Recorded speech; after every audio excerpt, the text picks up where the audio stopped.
बस। क्यों बुलाया नहीं? भाई गलत बात है भाई, झगड़े वगड़े तो होते ही रहते हैं, पर ऐसे थोड़ी करना चाहिए। तुम कहो तो हम भी नहीं जाए। अब वो बेचारा, अरे नहीं नहीं आप तो जाओ, ठीक है हमको नहीं बुलाया तो, पर आप तो जाओ।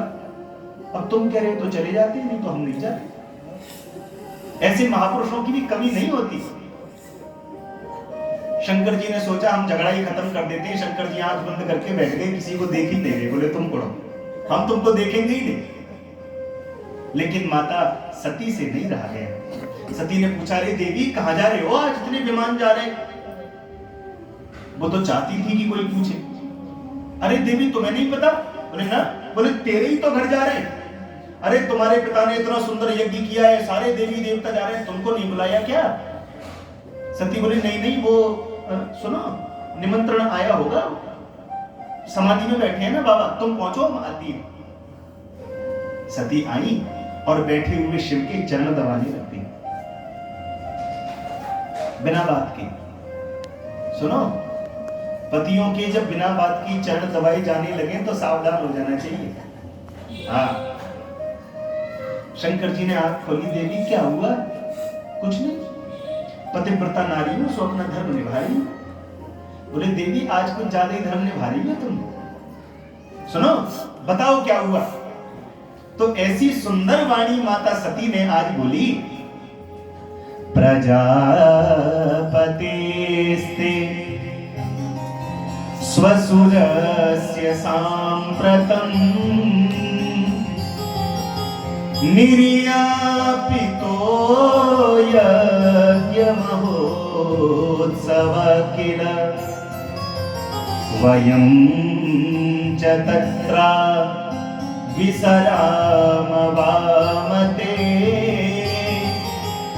यद्यर्थितामि विबुधा व्रजन्ति। सुनो जी, प्रजापतेस्ते स्वसुरस्य सांप्रतम्। आहा, देखो चतुराई। दक्ष, ये जो नाम है ना दक्ष, दक्ष नाम का अर्थ होता है चतुर। कहते हैं ना ये बहुत दक्ष है, बड़ा चतुर है। तो चतुर की जो पुत्री है उनमें थोड़ी बहुत तो चतुराई होगी। तो अपनी चतुराई भरी वाणी से बोलती है, हे शंकर जी, प्रजापतेस्ते स्वसुरस्य, तुम्हारे ससुर जी के यहाँ यज्ञ हो रहा है। शंकर जी बोले, मेरे ससुर जी के तुम्हारे कुछ नहीं लगते क्या? हाँ, ये चतुराई होती है माताओं की। मान लो साले साहब को 2-4 लाख रुपए की जरूरत हो और कहे कि बहन मकान बन रहा है, कुछ हेल्प करवा दो जीजा जी से। तो बहन ये नहीं बोलती कि मेरा भैया आया है कुछ पैसा ना। बोले सुनो, तुम्हारे साले साहब आए तुम्हारे। तो मान लो ऐसा ही व्यवहार आज माता प्रजापतेस्ते स्वसुरस्य, आज तुम्हारे ससुर जी के यज्ञ हो रहा है। शंकर जी बोले वो सब ठीक है, तुम आगे बोलो क्या चाहती हो? बोले आप नहीं चलोगे? कहते हैं उस दिन वाली बात आज शंकर जी ने सती को बताई। बोले सती, ये जो तुम्हारे पिताजी ने यज्ञ किया है ना, ये यज्ञ हमको जलाने के लिए किया है। और सुनो, अगर कोई हमसे ईर्ष्या मानता है, कोई हमसे द्वेष मानता है, तो हमें उसके यहां कदापि नहीं जाना चाहिए, चाहे वहां सोने की ही बारिश क्यों ना हो रही हो। आवत ही हर्षे नहीं, नैनन नहीं स्नेह, तुलसी तहां न जाइए, चाहे कंचन बरसे में। हम कहीं जाएं और हमारे जाने पर सामने वाले की आंखों में प्रसन्नता ना आए, ऐसी जगह पे चाहे सोने की बारिश क्यों नहीं हो रही हो, ना गच्छामि, नहीं जाना चाहिए। प्रेम से बोलो राधे राधे। सती थोड़ी गंभीर हो गई।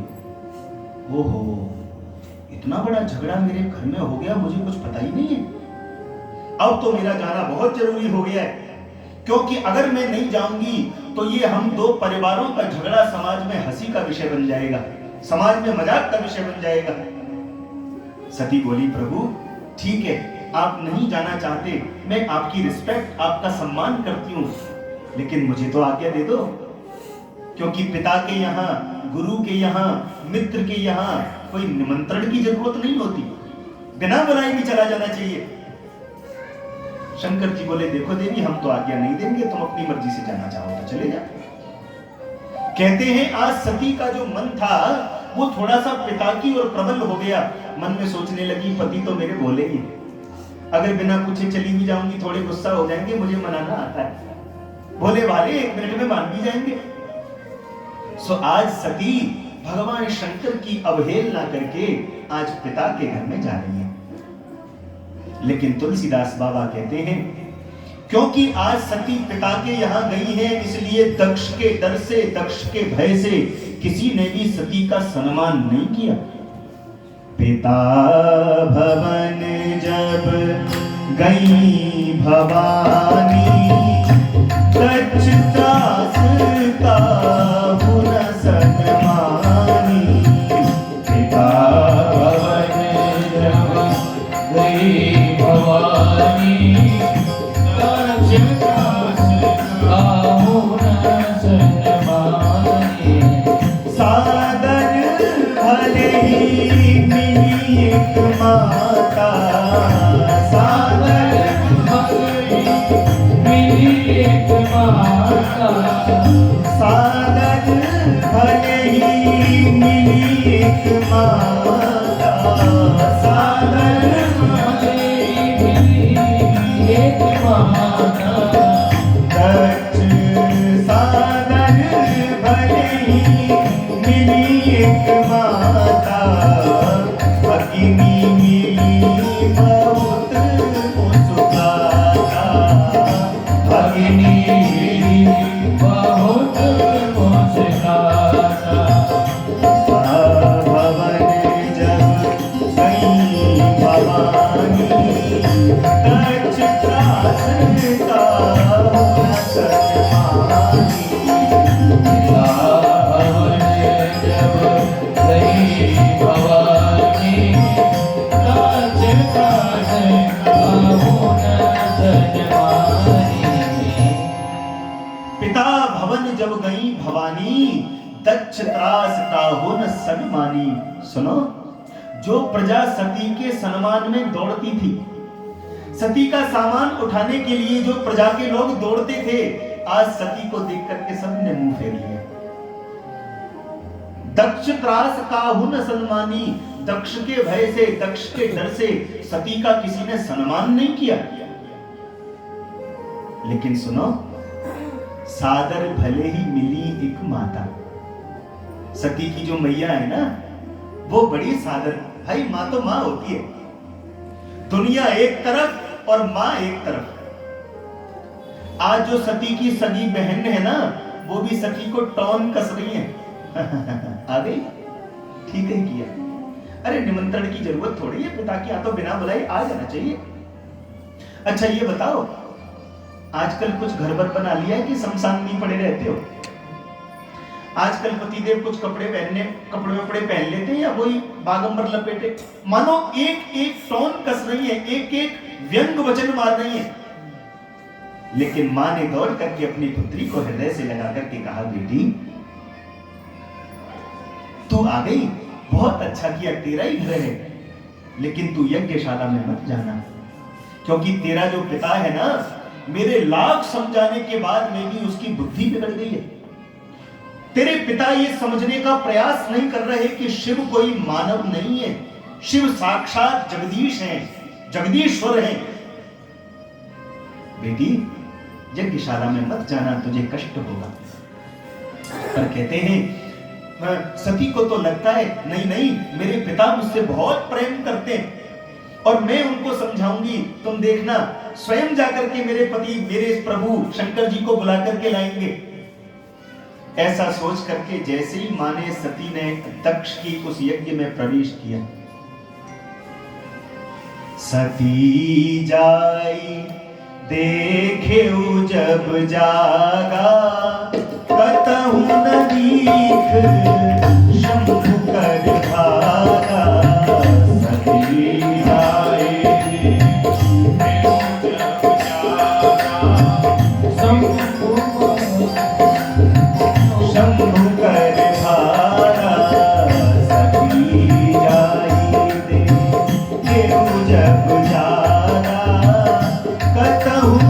एक समुद्र धारा, सती जाए प्रेम जब जाता कतहु न दीन समुख बाधा। प्रेम से कहो ना राधे राधे।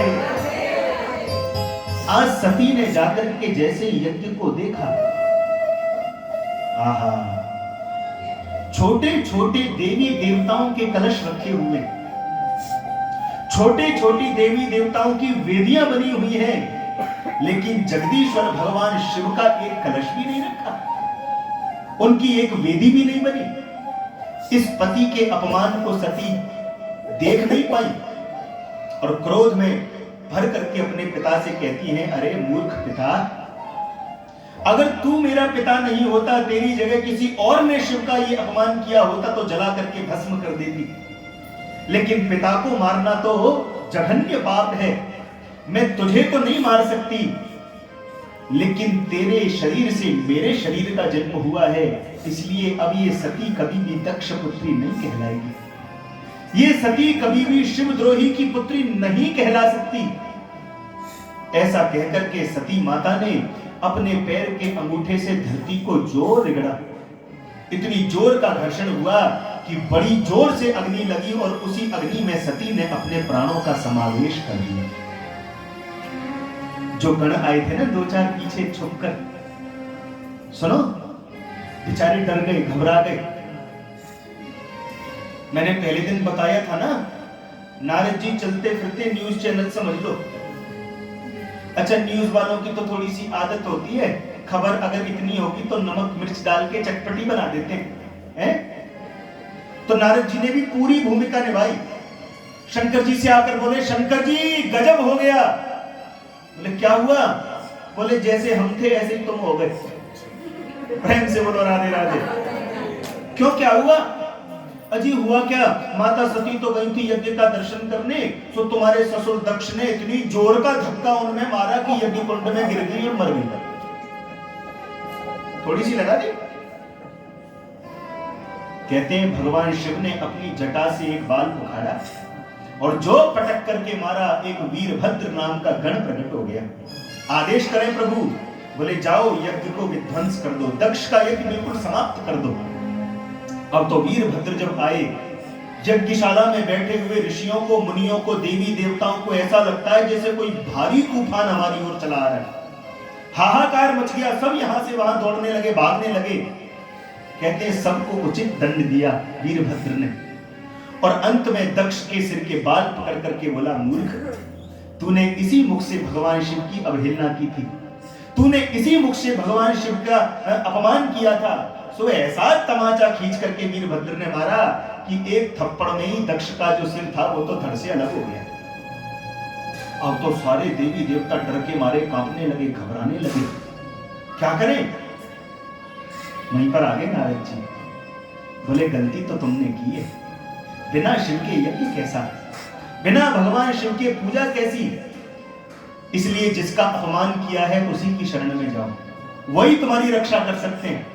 अब तो सारे देवी देवता मिलकर के भगवान शिव की शरण में आ रहे हैं और सब भगवान की स्तुति गा रहे हैं। आप भी मेरे साथ में गा लो। शिव भोले भंडारी शरण हम आए तिहारी, शिव भोले भंडारी शरण हम आए तिहारी। ओ शिव भोले भंडारी शरण हम आए तिहारी, शिव भोले भंडारी शरण हम आए तिहारी। शरण तिहारी प्रभु शरण तिहारी, शरण तिहारी प्रभु शरण तिहारी। मां शरण तिहारी प्रभु शरण तिहारी, शरण तिहारी प्रभु शरण तिहारी। ओ रखियो लाज हमारी, रखियो लाज हमारी, शरण हम आए तिहारी।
तिहारी प्रभु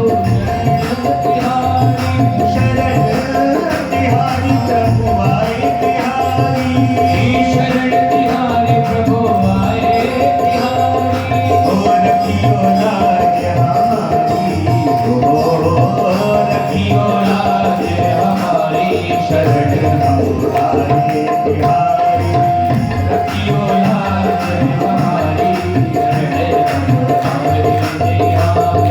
ओ शिव भोले भंडारी शरण हम आए तिहारी रखियो लाज हमारी जय हो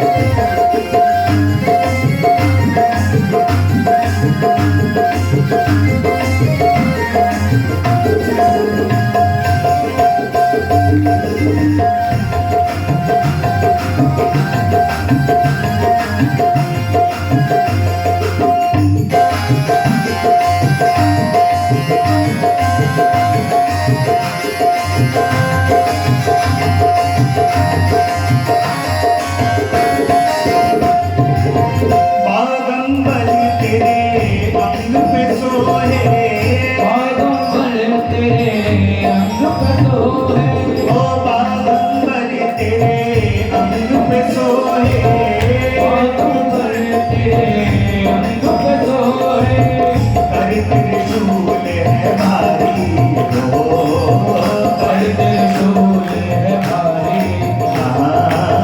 कर त्रिशूल है भारी ओ कर त्रिशूल है भारी शरण हम आए तिहारी भंडारी शरण हम आए तिहारी ओ शरण तिहारी प्रभु शरण तिहारी शरण तिहारी प्रभु शरण तिहारी आरतियो लाज हमारी शरण हम आए तिहारी रखियो लाज हमारी शरण हम आए तिहारी शिव भोले भंडारी शरण हम आए तिहारी शरण तिहारी शरण हम जय हो आए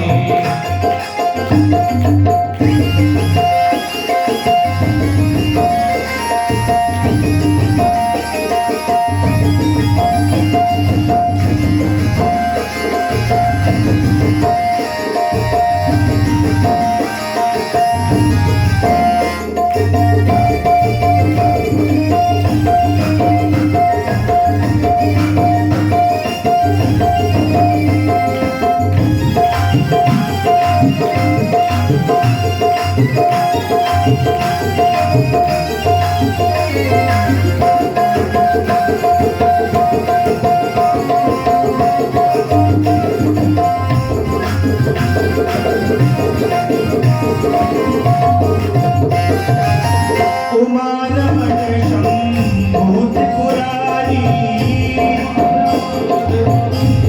पुरारी उमा रमण शंभूत पुरारी उमारमण संभूत पुरारी अब भय भंजन हारी हो अब भय भंजन हारी हो अब भय भंजन हारी शरण हम आए तिहारी अब भय भंजन हारी शरण हम आए तिहारी ढोल की लाज हमारी शरण हम आए तिहारी ओम रघुनाथ हमारी शरण हम आए तिहारी ओ शरण तिहारी प्रभु शरण तिहारी शरण तिहारी प्रभु शरण तिहारी शरण तिहारी प्रभु शरण तिहारी शरण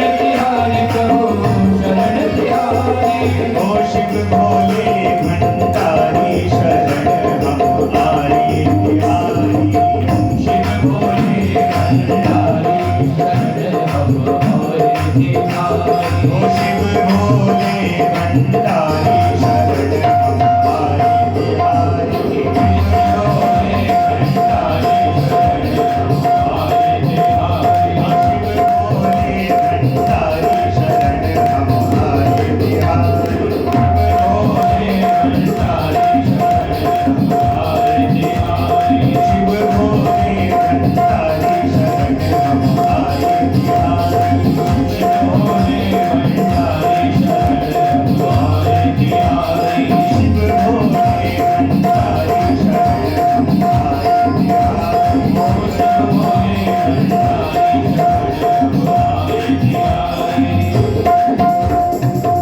नमः पार्वती पतये हर हर महादेव।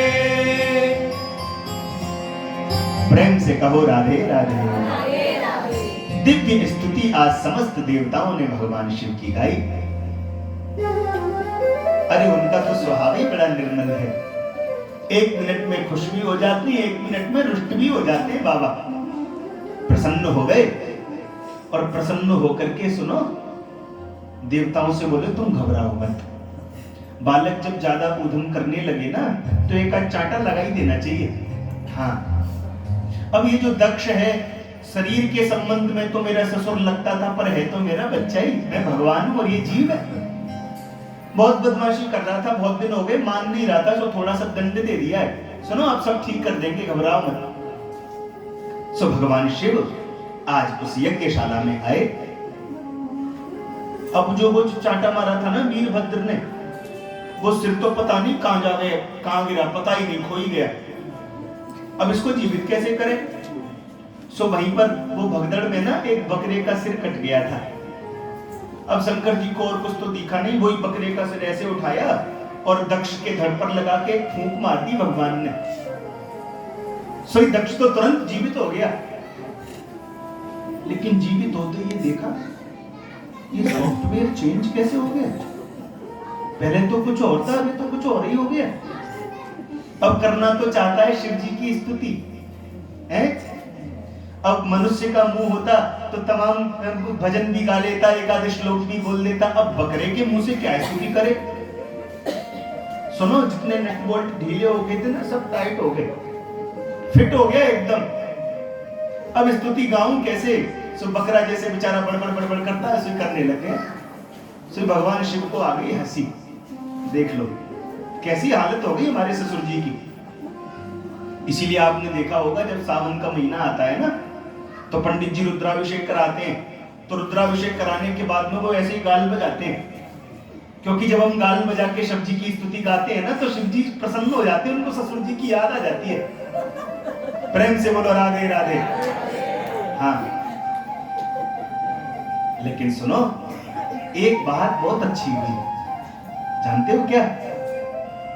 सती ने मरते समय भगवान से वर मांगा, हे प्रभु सती मरत हरि सन वर मांगा, जन्म जन्म शिव पद अनुरागा, तेहि कारण हिमगिरि ग्रह जाई, जन्मी पार्वती तनु पाई। आज सती मरते समय कहा था ना मेरा जब भी जन्म हो मुझे शिवजी ही पति रूप में मिले। तो उस वरदान में आज वो हिमालय की पुत्री बनकर के आई है, नाम हुआ पार्वती। पर्वतों के राजा है ना हिमालय, उनकी पुत्री बनकर के आई और पुनः भगवान शिव से विवाह हुआ। बोल गौरी शंकर भगवान की। तभी से अब गौरी शंकर हो गए भोलेनाथ। हाँ, बड़ी अद्भुत बात। सुखदेव स्वामी कहते हैं परीक्षित, इस प्रकार 3 कन्याओं का वंश तो मैंने तुमको वर्णन करके बतलाया। अब मैं मनु जी महाराज के पुत्रों का वंश तुमको बतलाता हूं। मनु जी के जो 2 बेटा है ना, एक का तो नाम है प्रियव्रत और दूसरे का नाम है उत्तानपाद। ये जो उत्तानपाद है ना, इन्होंने 2 विवाह किए। एक पत्नी का नाम है सुनीति और एक का नाम है सुरुचि। ध्यान से सुनना, सुनीति और सुरुचि इसका मतलब क्या है? बोले सुनीति सुंदर नीति, जो वेदों की नीति पर चले, जो गुरु के दिखाए हुए मार्गदर्शन पर चले, उसको बोलते हैं सुनीति। और सुरुचि माने अपनी रुचि, अपनी मनमानी। जो हम करते हैं वही ठीक है, बाकी जो दुनिया करती है हमको मतलब नहीं। जो हम करते हैं बस वही बेस्ट है। सुनो, सुनीति बड़ी रानी है, कोई संतान नहीं हुई। राजों को लगा दूसरा विवाह कर लेते हैं, वंश तो आगे बढ़ाना ही है। सो जैसे ही दूसरा विवाह करके लाए, इस सुरुचि ने देखा ये कौन है?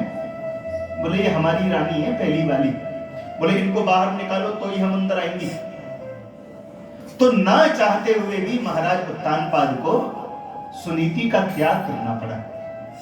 लेकिन जैसे ही सुनीति आज जंगल में गई, महात्माओं के यहाँ पर एक कुटिया बनाकर रहने लगी, आज ही उनको ये अनुभूत हुआ, अरे मैं भी गर्भवती हूं।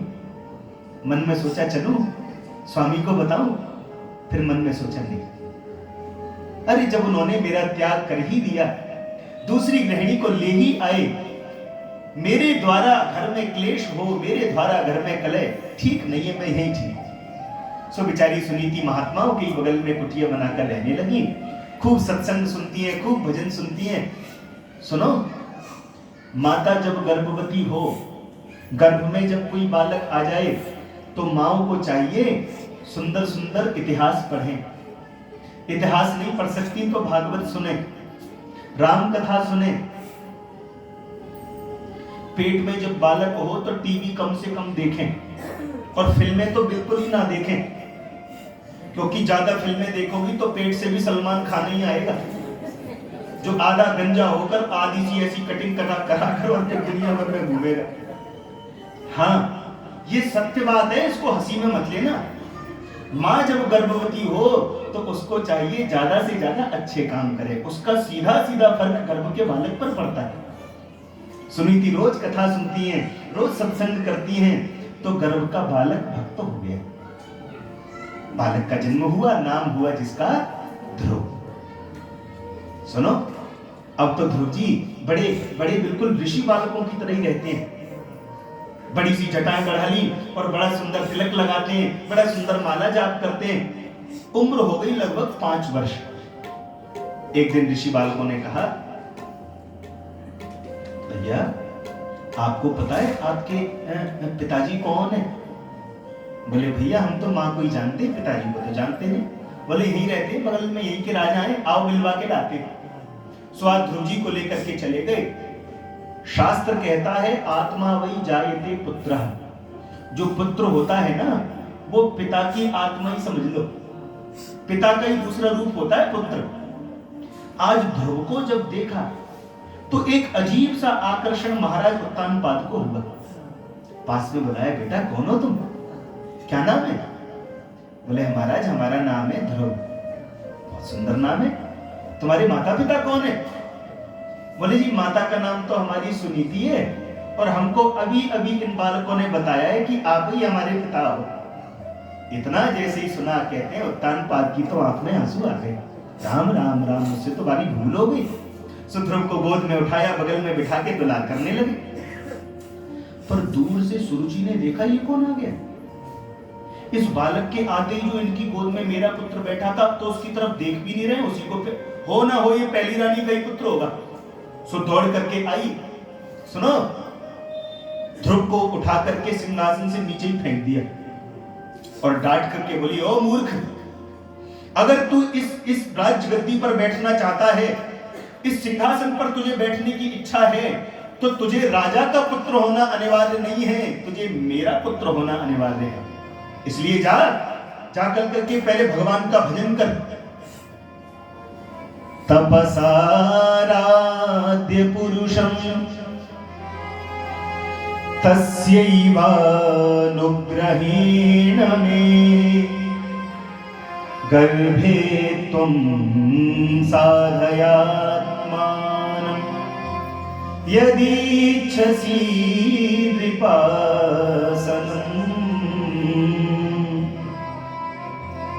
पहले भगवान का तप कर, और जब भगवान प्रकट हो जाए तो भगवान से कहना कि मुझे माता सुरुचि के गर्भ में भेज दो, और जब तू मेरे गर्भ में आएगा, मेरा पुत्र बनेगा, तब तू इस राज्य सिंहासन पर बैठने का अधिकारी होगा।